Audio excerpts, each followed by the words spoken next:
Siapakah watak yang bergerak paling pantas dalam cerita Bobo Boy? Jom tengok satu persatu, bermula dengan Ying, yang dianggap sebagai speedster pertama yang diperkenalkan dengan teknik larian lajunya. Hakikatnya, kuasa Ying adalah hasil manipulasi masa di mana dia mempercepatkan dirinya sambil memperlahankan masa di persekitarannya, justru menjadikan dirinya bergerak lebih pantas daripada orang lain. Watak seterusnya yang bergerak laju adalah Yaya, dengan teknik penerbangan kelajuan supersonik. Kuasa ini sebenarnya adalah hasil manipulasi graviti, menjadikan dirinya terapung dan memecut di udara menuju ke mana-mana arah yang diingini mengatasi kelajuan bunyi. Seterusnya kita ada Fang yang jarang dikaitkan dengan kelajuan, akan tetapi dia sebenarnya mempunyai teknik larian bayang di mana dia memfokuskan kuasa bayang pada kedua kakinya untuk mempercepatkan kepantasan pergerakannya. Ini pertama kali dilihat sewaktu acara sukan di sekolah. Seterusnya adalah Kapten Kaizo yang mempunyai kebolehan untuk memanipulasi tenaga daripada Enerbot. Setelah mempelajari kemahiran topeng, dia boleh memanipulasi tenaga untuk bergerak laju sehingga mengatasi kelajuan Bobo Boy Halilintar. Malah boleh bergerak lebih pantas lagi dalam mod topeng Jingga. Seterusnya adalah Retaka, penjahat yang boleh menggunakan pecutan tinggi untuk bergerak sekelip mata ke sana sini. Malah boleh mengelak serangan-serangan pihak lawannya dengan mudah. Kebolehan ini adalah hasil penguasaannya ke atas kuasa elemen. Malah sepatutnya boleh memecut dengan lebih laju lagi dalam transformasi Gamma dan Voltra. Seterusnya adalah Boboibot, robot elemental yang boleh bergerak pantas dalam bentuk transformasi Halilintar. Dia menggunakan teknik gerakan kilat 2.0 yang ditiru daripada Bobo Boy untuk memecut dengan kepantasan luar biasa. Contohnya adalah sewaktu dia mengejar Gopal yang melarikan diri daripadanya. Dan akhirnya sudah tentu kita perlu bercakap tentang hero kita Bobo Boy di mana dua elemen paling laju miliknya adalah elemen petir dan cahaya serta segala variasi dan tahap-tahapnya yang berbeza. Jom tengok satu persatu.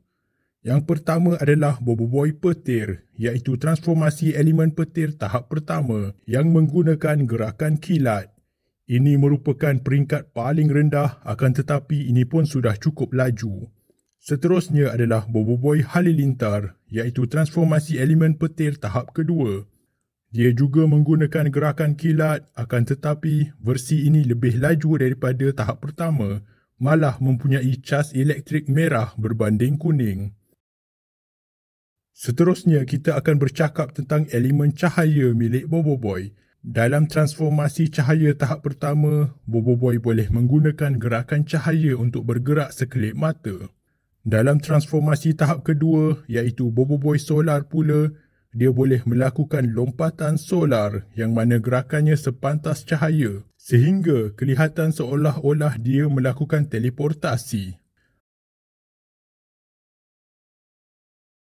Akan tetapi, transformasi Bobo Boy yang paling pantas semestinya adalah Bobo Boy Supra, hasil gabungan solar dan halilintar. Dua elemen paling laju bergabung, terlahirlah gerakan Supra dengan kilauan cahaya merah dan putih, yang bukan sahaja pantas, malah boleh terapung-apung di udara. Selain daripada itu, mana-mana fusion Bobo Boy yang menggunakan elemen cahaya solar atau petir halilintar juga boleh bergerak laju, seperti Sori, Gentar dan Sopan. Contohnya apabila Gentar telah dicas penuh dan menggunakan gerakan Gentar. Begitu juga Bobo Boy Sopan dengan gerakan cahaya sopannya. Ada juga elemen Bobo Boy yang agak pantas tetapi tidak selaju elemen cahaya dan petir, seperti elemen angin dan api. Ini dilihat apabila Bobo Boy Taufan dan Blaze menggunakan elemen mereka sebagai booster untuk menambah kelajuan. Malah, setiap elemen Bobo Boy ini boleh bertambah laju lagi apabila menggunakan kenderaan motosikal, hasil pemberian Motobot. Setakat ini, kita hanya pernah lihat motor beberapa elemen sahaja dan kesemuanya tahap pertama. Boleh bayangkan macam mana kelajuan motosikal elemen tahap kedua, ketiga dan juga versi Fusion. lagi-lagi melibatkan transformasi seperti halilintar, solar dan Supra. Akan tetapi, watak paling laju antara kesemuanya semestinya adalah Ocobot yang boleh menggunakan kuasa teleportasi, cuma ianya memakan tenaga. Dan Adudu juga yang berjaya mengklon kuasa teleportasi Ocobot untuk kegunaan dirinya.